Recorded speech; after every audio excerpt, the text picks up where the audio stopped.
Buenas tardes. Hoy empezamos nuestra sexta lección sobre republicanismo y democracia titulada Cicerón, César y el cesarismo. En la lección anterior vimos cómo el humanismo cívico, la tradición republicana del vivere libero, del vivir libre, tuvo que restaurar la memoria de Cicerón y de los asesinos de César para abrirse paso en la Florencia del siglo XV frente a las tendencias renacentistas hacia la señoría y la tiranía. Desde entonces, la figura de Cicerón no dejaría de ganar prestigio en el pensamiento posrenacentista. En efecto, la influencia de este campeón de la libertad patricia frente a la tiranía, sobre todo democrática, se mantiene viva a lo largo de los siglos. Su célebre obra De Officis, sobre los deberes, estará presente en el Iusnaturalismo via Grocio y Pufendorf, y es una constante referencia de fondo en Hobbes. La influencia de Cicerón es omnipresente en la Ilustración, como muestra su positiva recepción por parte de Montesquieu, de Locke o de Hume, y más aún por parte de Voltaire, quien después de decir del De Officis que es el tratado más útil que tenemos sobre moral, escribe de Cicerón en su diccionario filosófico lo siguiente: compadezcamos a quienes no lo leen, compadezcamos aún más a quienes no le hacen justicia. Fin de la cita. Es leído y admirado por los padres fundadores americanos, por Madison y Hamilton, y no estará de más recordar que Jefferson y Adams consuelan sus últimos años de vida releyendo, entre otras cosas, el De Senectute de Cicerón. Sin embargo, el prestigio de Cicerón recibe un duro golpe en el siglo XIX de la mano del gran Mommsen, en su monumental Historia de Roma. Mommsen reconoce que Cicerón es un gran escritor, fecundo y lleno de ingenio, pero, cito, en extremo pobre de pensamiento. En mi humilde opinión, creo que Mommsen tiene razón. Cicerón no es un pensador original, sino, a lo sumo, un inteligente receptor de la filosofía griega clásica. Que hay en su De Amicitia que no esté en el libro 10 de la Ética Nicómaco de Aristóteles, que en su De Senectute o en su De Officis que no se encuentre ya en la filosofía práctica heredada de la Estoa. Cicerón glosa, traduce, sintetiza y adapta a la cultura romana el legado filosófico griego, y en esa adaptación algo añade, por supuesto, pero sería una exageración atribuirle la posesión de un talento filosófico creativo. Pero Mommsen es más severo aún con el Cicerón hombre y político que con el Cicerón pensador. Como hombre lo tilda de, cito, superficial y de ánimo apocado. Fin de la cita. En realidad, desde Plutarco era célebre la descripción de Cicerón como un personaje indeciso y falto de audacia. Pero Mommsen va más allá. En Cicerón, prosigue, no encontramos ni convicción ni pasión. Y aquí, desde mi punto de vista, está la clave para su evaluación del Cicerón como político. Atención a lo que dice Mommsen. Cito: hombre de estado sin penetración, sin grandes miras y sin objetivo, Cicerón es indistintamente demócrata, aristócrata e instrumento pasivo de la monarquía. No es en suma más que un egoísta miope. Es grande y poderoso contra un falso ataque y alcanza grandes triunfos contra fortalezas de cartón. Fin de la cita. Ahora bien, si como pensador es estéril, si como político oportunista, si como hombre cobarde y superficial, ¿qué es lo que explica su influencia y su prestigio históricos?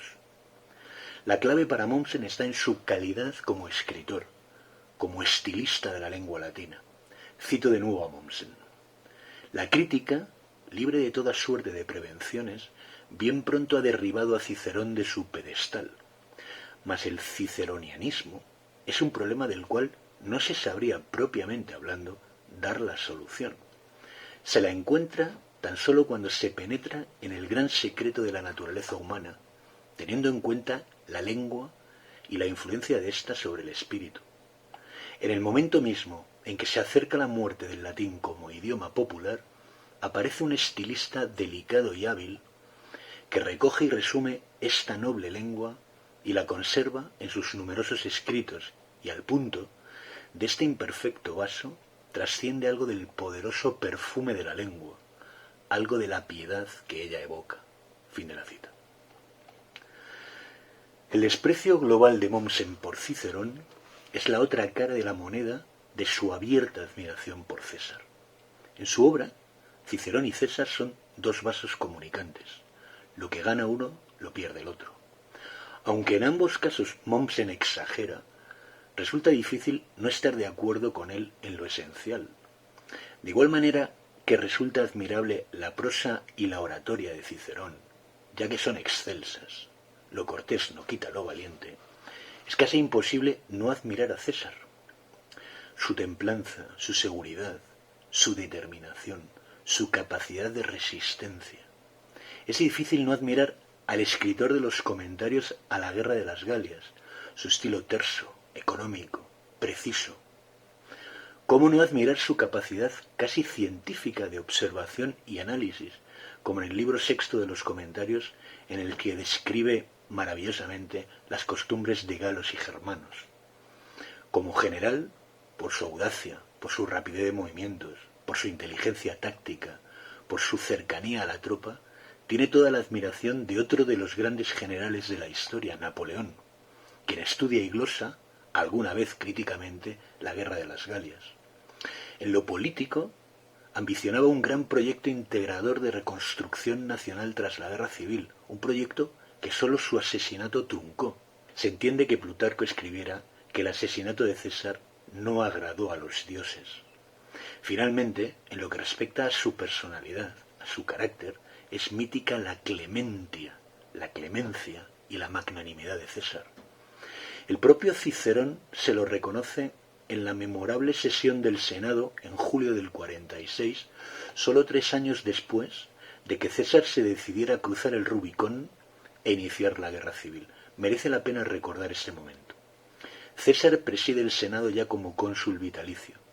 Cicerón alza la voz y pronuncia una oratio para agradecer el perdón que a petición de la inmensa mayoría del Senado acaba de concederle César a Marco Marcelo, el egregio miembro del partido pompeyano durante la guerra civil y a la sazón exilado en Lesbos.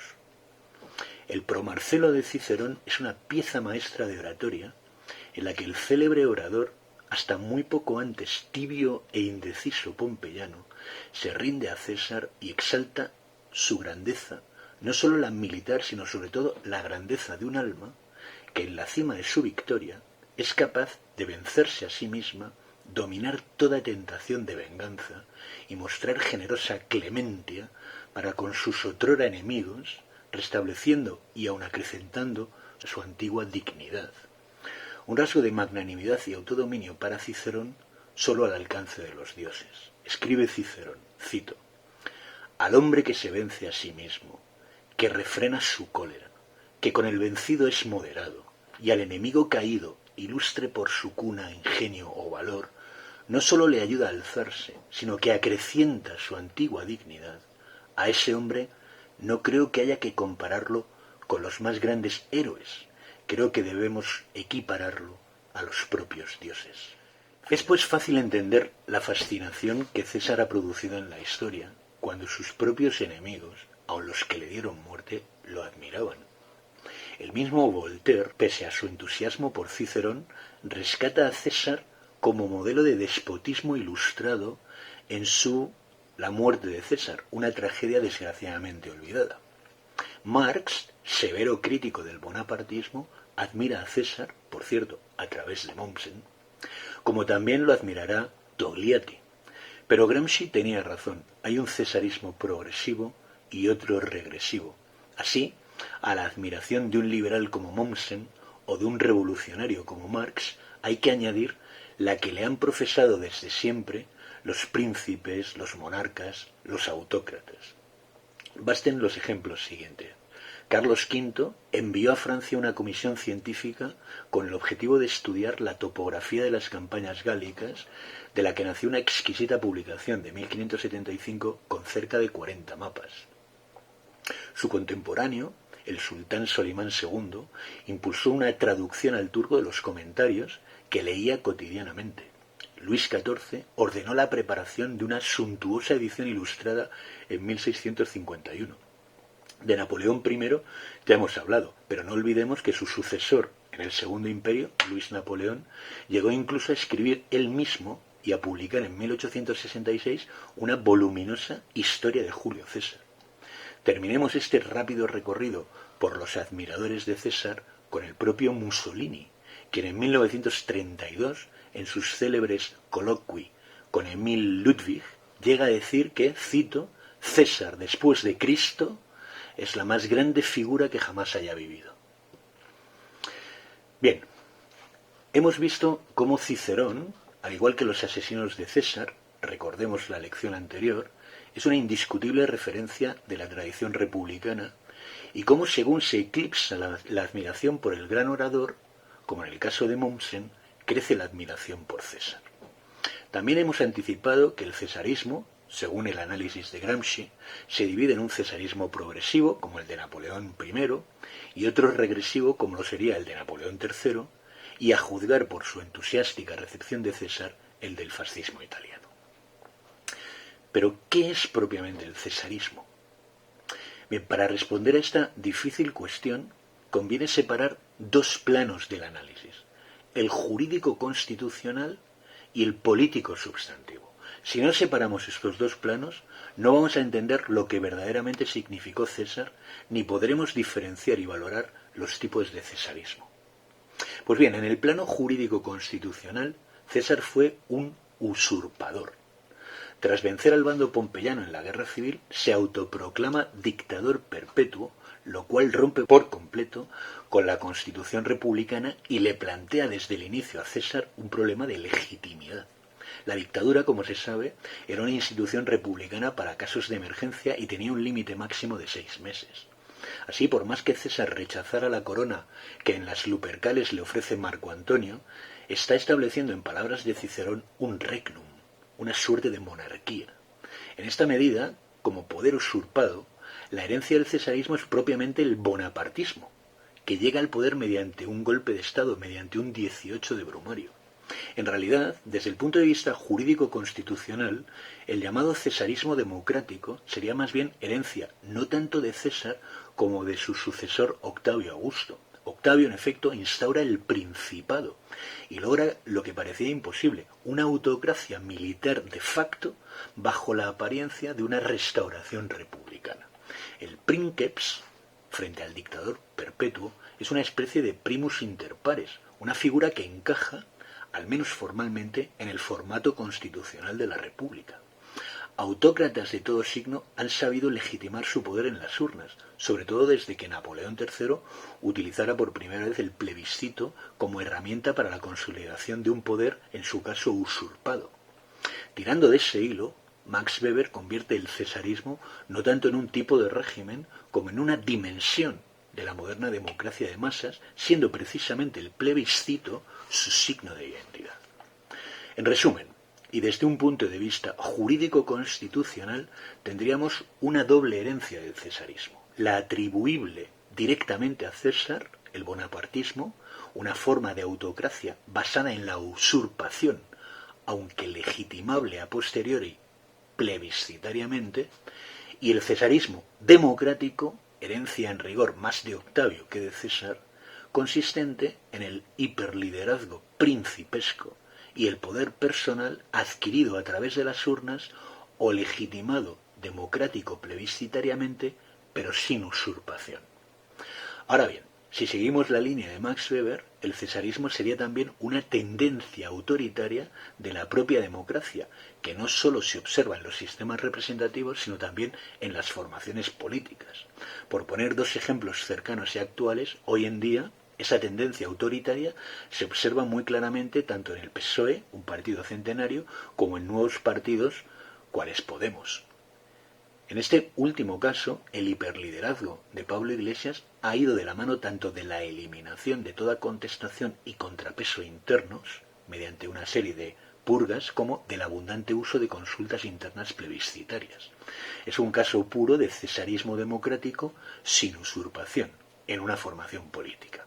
En ambos casos, el partido tiende a convertirse en una pura maquinaria al servicio de su líder, de su camarilla y de su clientela, con una masa desorganizada de militantes sin capacidad de influencia en y de control de la cúpula dirigente. Esto en cuanto al plano o la dimensión jurídico-constitucional.